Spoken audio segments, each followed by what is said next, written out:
नमस्कार, आप देख रहे हैं जनमत न्यूज। तो मैं हूं आपके साथ ज्योति कनौजिया। आज इस वक्त मैं सपा कार्यालय पर हूं और अखिलेश यादव ने प्रेस कॉन्फ्रेंस की। आए दिन वो प्रेस कॉन्फ्रेंस कर रहे हैं और नए नए संदेश दे रहे हैं और उनके प्रेस कॉन्फ्रेंस में आए दिन कई वर्ग के लोग समुदाय से जुड़ रहे हैं। और आज है सिख समुदाय का यहाँ पर जमावड़ा लगा हुआ है और यहाँ कई लोग उनका जुटान हुआ है, जुड़े हुए हैं। उनसे बातचीत करते हैं कि वो किस विषय आज अखिलेश जी ने प्रेस कॉन्फ्रेंस की, आप लोगों की वहाँ पे मौजूदगी रही, क्या कुछ कहना चाहेंगे? आज हमारी 6 अप्रैल को हमारी पीलीभीत से सिख सामाजिक न्याय यात्रा शुरू हुई थी, जिसका आज समापन था। और हमारे पूरी उत्तर प्रदेश से सिख समाज ने अपनी ताकत दिखाने के लिए यहाँ पे इकट्ठे हुए थे, जिसमें हमारे सब लोगों का बहुत बड़ा योगदान है। माननीय कुलदीप सिंह भुल्लर जी ने जो पूरे प्रदेश में रैलियाँ करके अपने समाज को जगाने का काम किया है, उसके लिए हम सब उनका धन्यवाद करते हैं। धन्यवाद। तो जिस तरह से चुनाव नज़दीक है और आने वाला समय है अब चुनाव का, और अखिलेश जी के पीसी में आए दिन नए नए वर्गों का जुटान हो रहा है, क्या लगता है आने वाले चुनाव में ये जो जुटान है वो मात दे पाएगा बीजेपी को? ये जिधर को ले जाएगा जी, ये मत्थे का लेख जिधर को ले जाएगा। ये मत्थे का लेख जिसका हुआ उसको मिल जाएगा। तो अखिलेश जी 2027 में आ रहे हैं। तो अब जब मैं तो कह रहा हूँ मत्थे की लेख की बात है। अच्छा, क्या कुछ कहेंगे आप?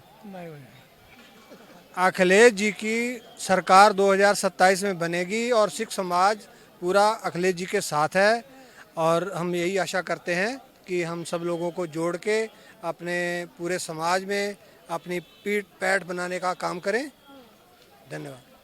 तो देखिए, यहाँ पे कई लोग थे और भी लोगों से बातचीत करते हैं उनका कि इस विषय में क्या कुछ कहना है। आज आप लोगों का जुटान था, पूरा सिख समुदाय आज यहाँ पर अखिलेश जी की पीसी में एकत्रित हुआ था, क्या संदेश देना चाहते हो? देखिए, पूरा सिख समाज ने कमर कस ली है। 2027 के चुनाव में सिख समाज जो चीज ठान लेता है ना, वो करके दिखाता है। और इस बार पहली बार इतनी बड़ी संख्या में आपने देखा होगा कि हजारों की तादाद में सिख समाज आज वायदा करने के लिए आया है, कुछ मांगने के लिए नहीं आया। माननीय अखिलेश यादव जी से कहने के लिए आया है कि 2027 में सिख समाज 60 से ज़्यादा सीटों पर प्रभाव रखता है और समाजवादी पार्टी की सरकार बनाने में सबसे बड़ी भूमिका सिख समाज की होने वाली है। योगी जी कहते हैं कि वो हर समुदाय के लोगों को लेकर चलते हैं, सबका साथ सबका विकास की बात करते हैं, और आज तो इस तरह से आप लोगों को जुटाने, क्या नाराजगी रही है जो आज आप सपा में? देखिए 10 साल में एक भी काम योगी जी के मंत्री या योगी जी की सरकार बता दे कि सिख समाज के लिए एक काम किया है। केवल इन्होंने 2 छुट्टियां और 2 कार्यक्रम गुरु तेग बहादुर जी के और छोटे साहिबजादों के मनाने के अलावा कोई काम नहीं किया है। और उस कार्यक्रमों के माध्यम से भी दूसरे समाज को गाली देने का काम किया है। और एक चीज़ बता दें, सिख समाज की आज ज़मीनें छीनी जा रही हैं। 100 एकड़ ज़मीन इसी सरकार ने अभी 2 गाँव की 2 जिलों की छीनी है और 13,000 एकड़ पर आज तलवार लटक रही है सिख समाज की ज़मीनों पर। मालिकाना हक 70 सालों से हमारे कब्जे में है ज़मीनें, आज सरकार छीनने जा रही है। तो सिख समाज क्या करेगा? हमारी माँ है ज़मीनें, तो इसलिए माँ की तरह हम ज़मीन को, क्योंकि माँ हमें पाल पोस के यही जो है ज़मीनें अनाज उगा करके सिख जो है पेट भरती है, तो इसलिए हमारी ज़मीनें छीनने का काम सरकार कर रही है।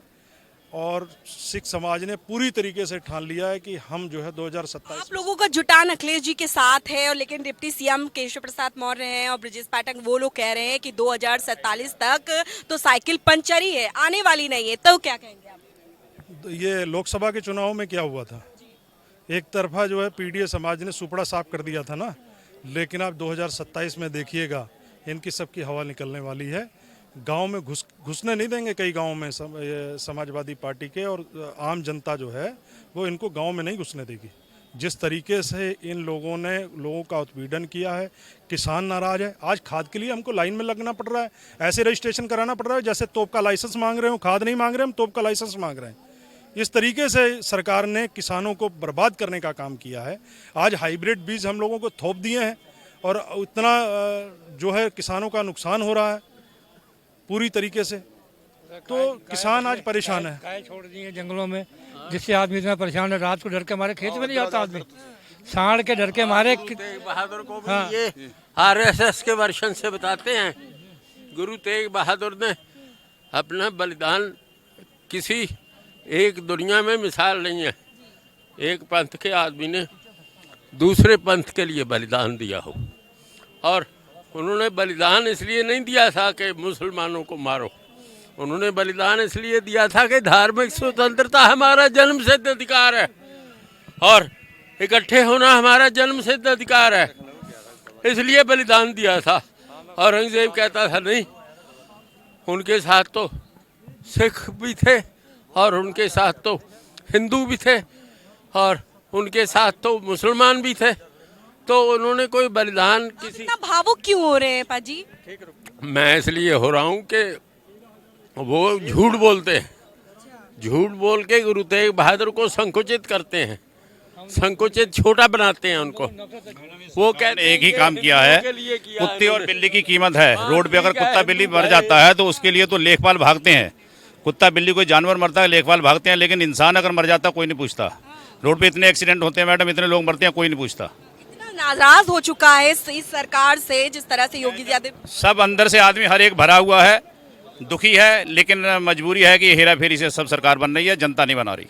आप इतना भावुक हो रहे हैं और योगी जी तो कहते हैं वो सबका साथ सबका विकास की बात करते कहते हैं ना, करते तो कुछ और हैं। कहते हैं कि गुरु तेग बहादुर ने मुसलमानों को, औरंगजेब को नीचा दिखाने के लिए दिया।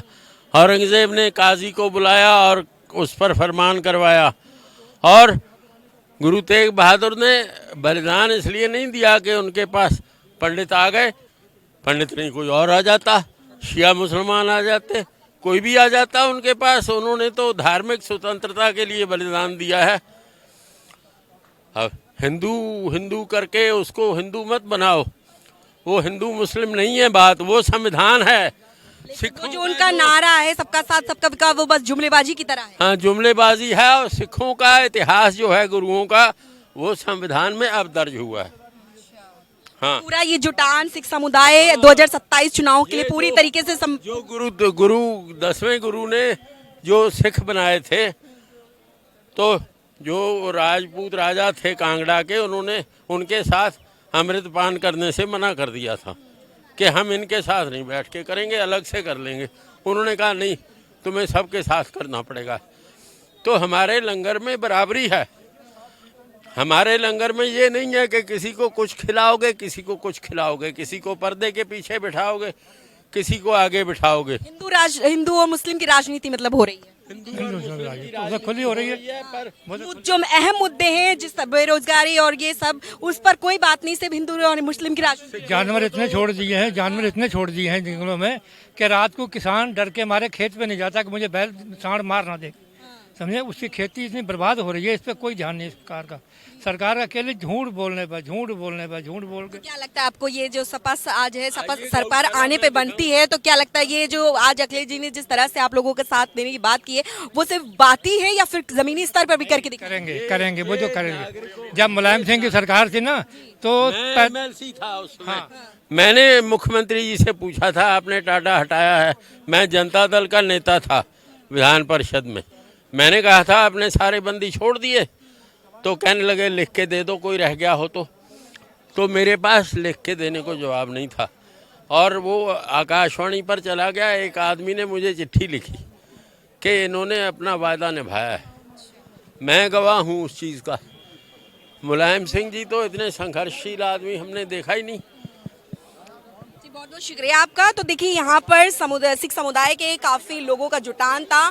सबका कहना है कि जिस तरह से ये सरकार कर रही है किसानों को लेकर, उनके खेतों पर ध्यान न देना और जो उपज है, जो फसल, उसमें जिस तरह चौपट हो रही है, पूरी तरीके से उनके दरकिनार किया जा रहा है, इसको लेकर वो काफ़ी नाराज़गी भरी पड़ी है। आने वाले जिस तरह से आज प्रेस कॉन्फ्रेंस की अखिलेश यादव ने और सिख समुदाय का जो जुटान हुआ, वो आने सरकार में जिस तरह से उनके साथ देने की बात करी है, वो तो देखना ही होगा कि आने वाले दिनों में या आने वाले वक्त में क्या कुछ देखने को मिलता है। फिलहाल ये तय है कि इस तरह से आए दिन अखिलेश यादव की बैठकें हो रही हैं, पीसी दर पीसी हो रही है, और लगातार हर समुदाय के लोगों का जो जुटान हो रहा है, उससे देख के लग रहा है कि इस बार 2027 का चुनाव दिलचस्प होने वाला है और कई सत्ता की लहर या फिर कुछ भी कहना चाहें वो ही एक अलग अंदाज में देखने को मिलेगा। फिलहाल इस वीडियो में बस इतना ही। मैं थी ज्योति कनौजिया, कैमरा पर्सन शैलेंद्र शर्मा के साथ, जनमत न्यूज़, लखनऊ।